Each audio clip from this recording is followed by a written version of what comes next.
That day was the craziest, yet most intimate and exciting night of my life.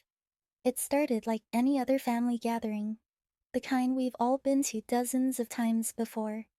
My sister, Claire, had organized a small celebration for her youngest Dylan, who had just turned 18. The house was filled with chatter, laughter, and the clinking of silverware as people enjoyed cake and drinks. Dylan, always a quiet kid, had blossomed over the past year. He was taller, more confident, and surprisingly charming. He was making the rounds, thanking guests for their gifts. My husband, Greg, was in the living room with my brother-in-law, discussing football. I found myself drawn to the kitchen, craving a moment of peace. The kitchen was always my sanctuary in that house. The large windows filled it with warmth. I busied myself with a few dishes, the lively din from the living room muffled. As I dried my hands and glanced around, I saw Dylan standing at the doorway, a shy smile playing on his lips. "Hey, Aunt Wes," he greeted me. "Oh, Dylan," I teased, playfully punching his arm. "How's the birthday boy?" He chuckled, leaning against the counter. "Good. A bit overwhelming, though. I guess I'm not used to all this attention." There was something different about him. His eyes lingered a bit longer than usual, and he stood closer than he normally would. I brushed it off, attributing it to his newfound maturity. We chatted casually, discussing his post-graduation plans, his summer job at the local coffee shop, his college aspirations. Yet an underlying tension hung in the air. I couldn't shake the feeling that something was off. Then, as we were about to leave the kitchen, Dylan shifted his weight, his voice dropping. "Aunt Juez, can I tell you something?" There was a seriousness in his tone that made me stop and truly look at him. His eyes, usually shy, were intense, almost troubled. "Of course, Dylan, what's on your mind?" He ran a hand through his hair, a nervous gesture I remembered from his younger days. It's it's something I've been keeping to myself for a while. I don't know who else to talk to about it." My stomach twisted with concern. "Dylan, you can talk to me about anything, you know that?" He nodded but didn't speak for a moment, seemingly searching for the right words. Then he looked up, and the seriousness in his expression made my heart race. "Aunt Tress, it's you." I froze, unsure of what he meant. "What do you mean?" He took a step closer, his voice dropping to a whisper.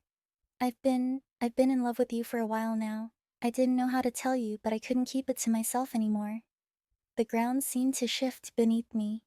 My breath caught in my throat, and the sounds from the living room faded into a dull hum. This couldn't be happening. Dylan, my nephew, the boy I'd babysat, helped with homework, watched grow up, was standing in front of me confessing his love. "Dylan," I finally managed, my voice shaky, "you don't know what you're saying." But he didn't back down.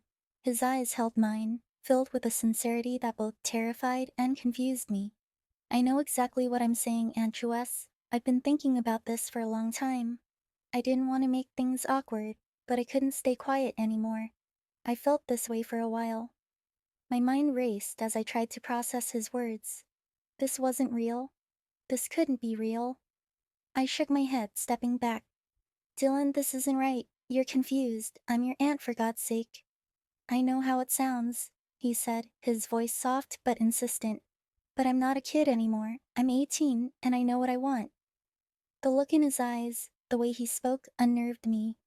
This wasn't some childish crush that would fade away. He meant every word, but I couldn't let it continue. I had to stop this before it went any further. "Dylan, you have to understand," I began, struggling to find the right words. This, this is wrong. You're like a son to me. You need to move on from this, okay?" He didn't move, instead looking down, his expression clouded with pain. For a moment I felt an ache in my chest. But this wasn't about me. This was about stopping something that should never have started. Yet even as I said those words, I knew this wasn't over. I thought once I told him to move on, it would be over. That he'd take a few days to clear his head, realize it was just a fleeting emotion, and we'd return to normal. But I was wrong. It wasn't over. Not by a long shot. The next few days were strange. Dylan didn't come around as much. We'd always been close, even after he grew older. He would drop by for dinner or call for advice.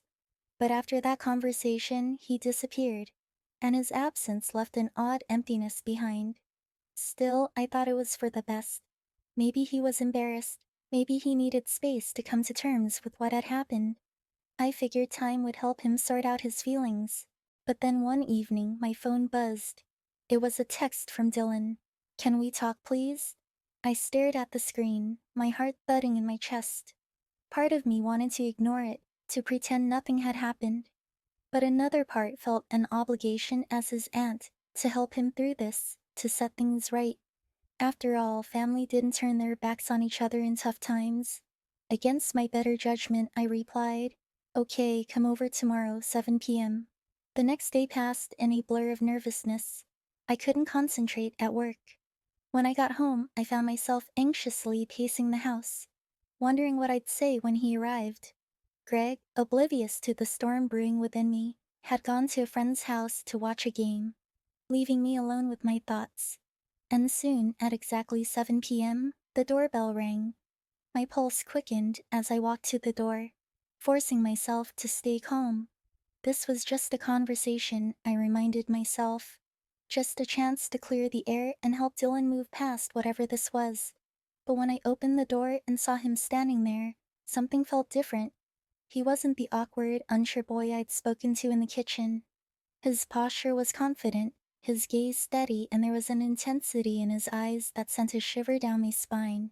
"Hey," I greeted him, my voice shaky. "Hey," he replied, stepping inside.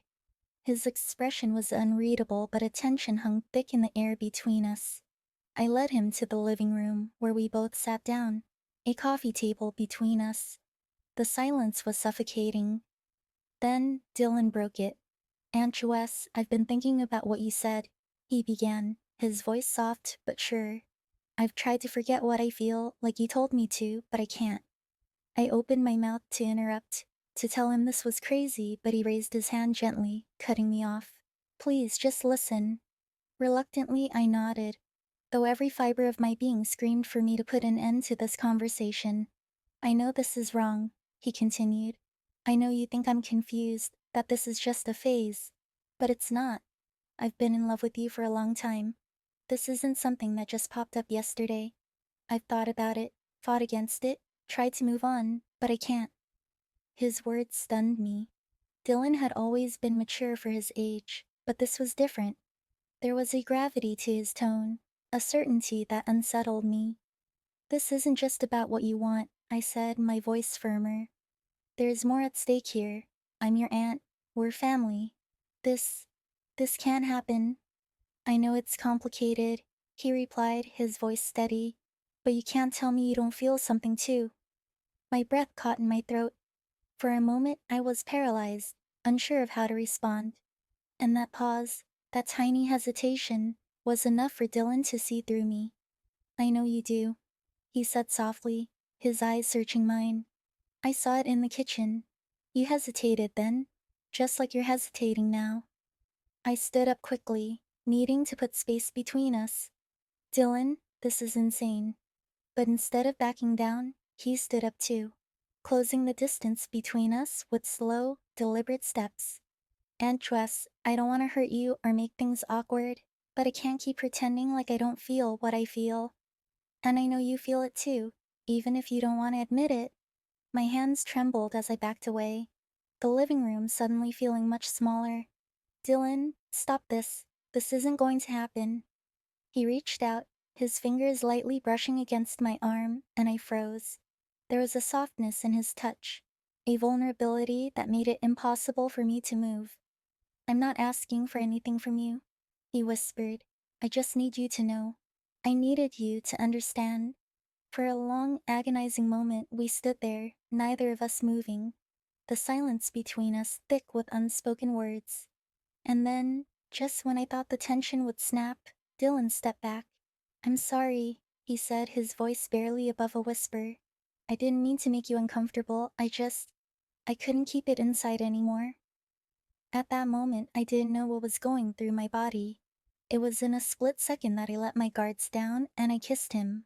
Now that I think back on it, I still can't put my finger on why I did that. but I feel like it's because he finally admitted it came from both sides. It was a small kiss at first, and then it turned into an explosion of emotions. It felt so good, and I knew he felt the same. But then he pushed me away without another word. He turned and walked out of the house, leaving me standing there, my heart racing, my thoughts spinning. The sound of the door closing behind him was like a gunshot. I sank down onto the couch, trembling. But as much as I wanted to believe it was over, I knew deep down it wasn't. There was more to come. I couldn't shake the feeling that this wasn't over, even after Dylan left.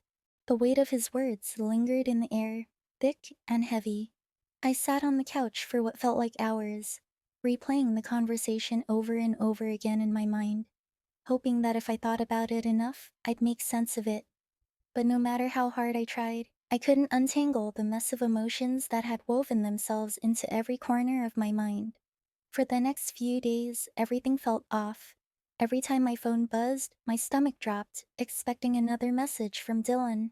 Every knock on the door made my heart race. I dreaded the possibility of him showing up again. Yet a small part of me, one I hated to admit even existed, was almost waiting for it. Greg noticed something was wrong. He wasn't one for asking too many questions, but after a week of me being distracted, distant, and jumpy, he couldn't ignore it anymore. "You've been quiet lately, Jules. Is everything okay?" he asked one evening as we sat down to dinner. I forced a smile, waving off his concern. "I'm fine, just a little stressed with work, that's all."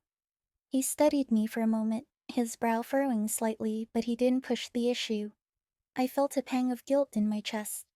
Greg was a good man, and here I was, tangled in something I couldn't even explain to him, something that had no place in our lives. Days turned into weeks, and although Dylan didn't contact me again, I could feel his absence like a shadow hovering just out of sight. Family gatherings became awkward. Dylan was there, of course, but we barely exchanged more than a few words. Every glance between us felt loaded with meaning, and I couldn't shake the feeling that everyone else could sense the tension too, though no one said anything. It was at one of these gatherings that things took a turn I hadn't expected. We were at Claire's house again, this time for a casual weekend barbecue. The weather was perfect, sunny with just the right breeze to make it comfortable. People were scattered across the yard, sipping drinks, laughing, and enjoying the day. Greg was off with my brother-in-law again, discussing sports like they always did. Needing a moment away from the crowd, I wandered into the kitchen to grab a drink. I thought I was alone, but as I opened the fridge and reached for a bottle of water, I heard the door creak behind me. I turned around, my breath catching in my throat when I saw who it was. Dylan. He didn't say anything at first, just stood there in the doorway, his eyes unreadable. For a moment, I thought about leaving, walking past him and pretending like we hadn't seen each other. But I couldn't move. Something kept me rooted to the spot waiting for him to speak. And when he did, his voice was low, barely above a whisper. "Aunt Chwess, I need to talk to you." My heart pounded in my chest, but I forced myself to stay calm. "Dylan, now's not the time. There are people right outside." "I know, but this can't wait," he said, stepping further into the room. "I've tried to stay away. I've tried to forget everything that happened, but I can't." I took a step back, feeling the cool surface of the kitchen counter press against my back. "Dylan, we talked about this. What you feel, it's not real. It's just confusion," I said, pretending like I didn't feel anything. "It's not confusion," he interrupted, his voice steady, unwavering. "I've thought about it every day since that night. I've been trying to figure out how to move on, but nothing works. I still feel the same." I shook my head, panic rising in my chest. You're making this harder than it has to be. You need to move on, Dylan. This isn't right." He moved closer, closing the distance between us, his eyes full of intensity. "I don't care about what's right anymore. I just need you to understand that I love you. I've loved you for so long, and I can't just pretend that I don't." His words sent a shock through me, leaving me frozen. This was wrong on every level. It was wrong, but the way he said it, the raw emotion in his voice, made it hard to think clearly. My thoughts were spinning, my chest tight with the pressure of everything I didn't want to feel. Dylan, stop, I said, my voice barely a whisper. You have to stop this. I told you to stop. He reached out then, his hand gently brushing against mine. I flinched, pulling my hand back, but the warmth of his touch lingered on my skin, sending a wave of confusion through me. This wasn't happening. It couldn't be happening. You don't have to say anything, he continued, stepping even closer. I just need you to know. I closed my eyes, trying to block out the weight of his words, the closeness of him, the memories I didn't want to acknowledge. Dylan, please, I pleaded. But even as I said it, I knew this conversation wasn't going to end the way I wanted it to. I could feel the tension in the air pulling us together, and it terrified me. And then, just as I was about to speak again, the sound of a door opening echoed through the room, startling us both. Greg's voice drifted in from the hallway. Jwess, you in here? Panic shot through me, and I quickly stepped away from Dylan, putting as much distance between us as I could before Greg appeared in the doorway, a smile on his face. Ah, there you are. Claire's looking for you outside. I nodded, forcing a tight smile as I grabbed the water bottle from the counter, my hands trembling slightly. I'll be right out. Greg glanced between me and Dylan, his smile fading as he seemed to sense the tension in the room. Everything okay here? Yeah, I replied quickly, too quickly. We were just talking about college, Dylan's plans for the fall. Greg looked at Dylan, then back at me, suspicion flickering in his eyes, but he didn't say anything. All right, well, don't leave Claire waiting. I nodded again, feeling the weight of his gaze as he walked back out of the room. Dylan didn't say anything either. He just stood there watching me with an intensity that made my skin crawl. Even though part of me didn't want to leave, I couldn't stay. Not like this. Without another word, I followed Greg out into the yard, trying to push the entire encounter out of my mind. But I knew deep down that things between Dylan and me were far from over.